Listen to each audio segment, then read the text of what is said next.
Alrighty, so we have so far covered, this is page 9 again. We've done method 1 for finding the AT, method 2 for finding the AT, both the first criterion and second criterion. And now we're going to determine the RCP, or the respiratory compensation point. So the first thing we're going to do, this is considered method 3. We're going to plot our graphs. Method 3A, plot VE versus VCO2. So let's go to our Excel sheet. VE versus VCO2. We're going to go ahead and highlight both of those and insert scatter plot. And there we go. Okay, let's make a nice title. So this is VE versus VCO2. Okay. Let's make it a little bit larger.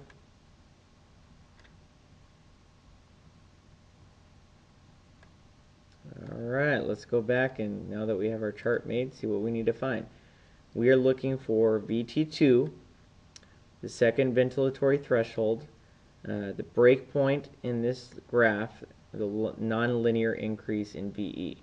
Okay, so we're looking for the nonlinear increase in VE. We're going to use the same method that we used over here in the first criterion of method 2.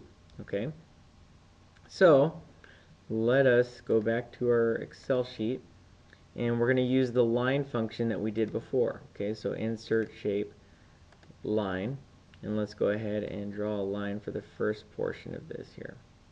Looks like right about there.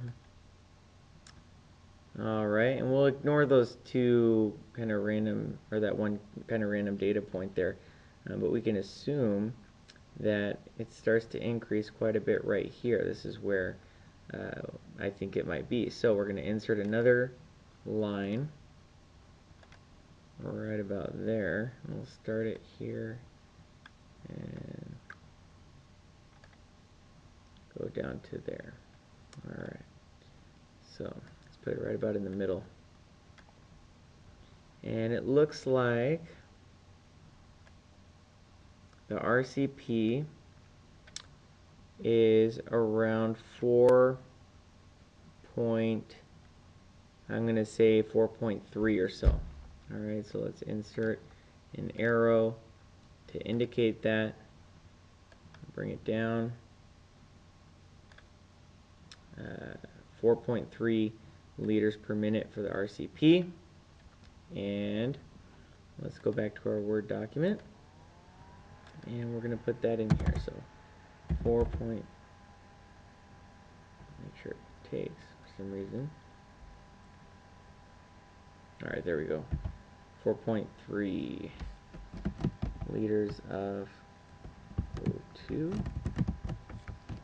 Let's highlight that sucker so that we have it on hand. And we go to method 3B. Okay. We already have these graphs, VE VO2 and VE VCO2 versus VO2 on one graph. It says plot PET O2 and PET CO2 versus VO2 on one graph. The RCP is the point at which the VE VCO2 begins to increase while the PET CO2 begins to decrease simultaneously. So let's go to our graphs over here, which we previously created. I'm just going to get rid of these lines so that we don't get confused here.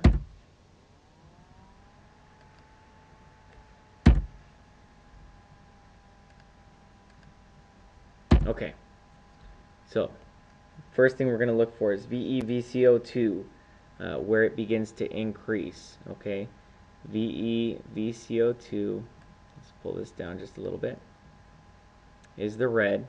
So it decreases here, plateaus right about there, and starts to increase right there. Okay, so let's draw a line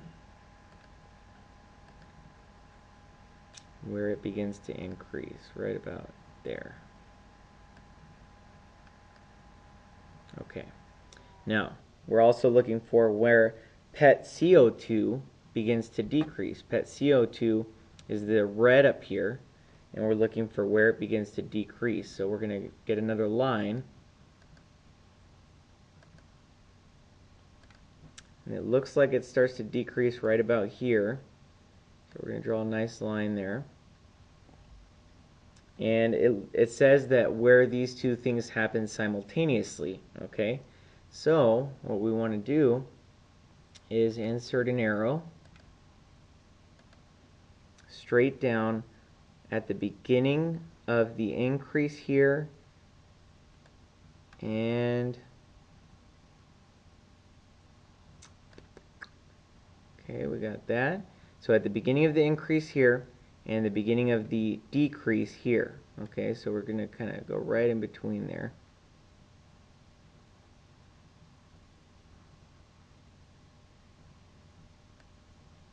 Okay, so we are going to guesstimate that the RCP using this method is about 4.2. Okay, that's what I'm guessing. Let's go back to our document. And right here we have, oh, it's pretty close actually, 4.2. And that's liters of O2. Go ahead and highlight that so you don't forget it.